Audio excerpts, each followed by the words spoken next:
In part C, we will observe the effect of the absence or presence of the line of sight between the transmitting and receiving antenna.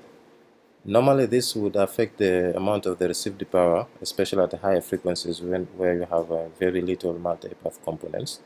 So in this case, we will observe the effects at 913 megahertz, and we will introduce non-line offset scenario by introducing an absorber or blockage between the transmitting and receiving terminals, and we will observe its effect on our demodulated diagrams here. Like, for example, we can be observing its received power and EVMs and constellations diagrams. So I will go on with the same transmitting setups, and I'm already transmitting.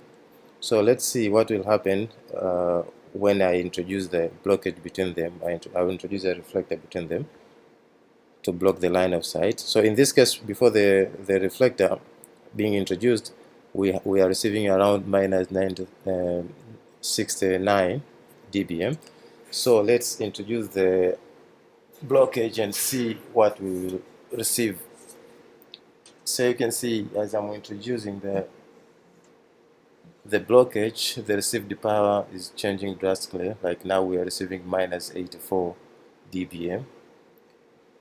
Once I remove it, we are going back to the same amount of power that we were receiving before. If I introduce again, we are receiving less power. So you can take screenshot of these two scenarios and make the comments accordingly. Now let's see the Doppler effect, which is normally caused by the presence of mobility in the communication scenario. And the mobility can be due to the movement of the objects within the environments, or the relative motion between the communication terminal. Like if the receiver, the base station can be fixed, but the receiver is a car that is moving. So in that case, we will observe this kind of effects. So with the Doppler effects, normally cause the spreading of the signal in the frequency domain. That means you will observe the broadening of the spectrum that you are receiving. So in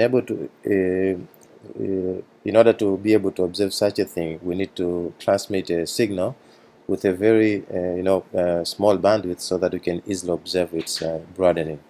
So in this case, we will send a tone in frequency domain.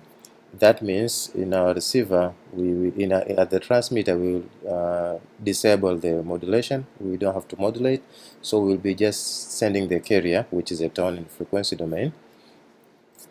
And at the receiver, in order to be able to see the spreading, we will observe the spectrum in a vector mode. As you can see, I select a vector mode in a so the spectrum, and also in the another window we will put a spectrum, but in a form of a spectrogram. So by choosing this one, you will select a spectrum from here, and then you will choose this spectrogram option here, and we will emulate the mobility by using a fan. So we will introduce a fan that will be rotating. That is like kind of emulating a mobility due to the movement of the scatterers within the environment. So we will control the speed of the fan so that we can see the effect as the speed increases and how the Doppler itself changes. So now I will begin with the first speed. I will run it.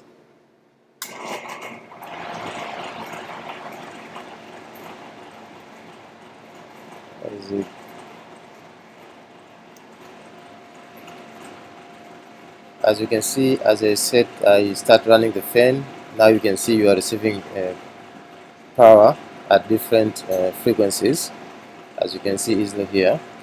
Like in this case, you were having only receiving from this part, from this center frequency, but now you are receiving at other frequencies as well. So if I change, you can see the spreading changes as well. So now I'm reducing the speed. Let's see what effect it will cause.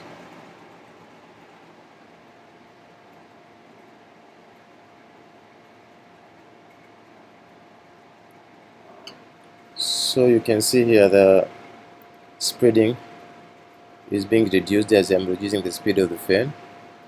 If I reduce it further,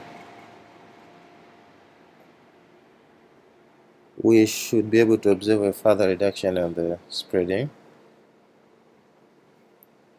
So as we can see, the spreading is being reduced further. So the effect of the Doppler spread, like the broadening of the spectrum, depends on the speed of the mobility as well as other factors like frequencies, or the operational frequency.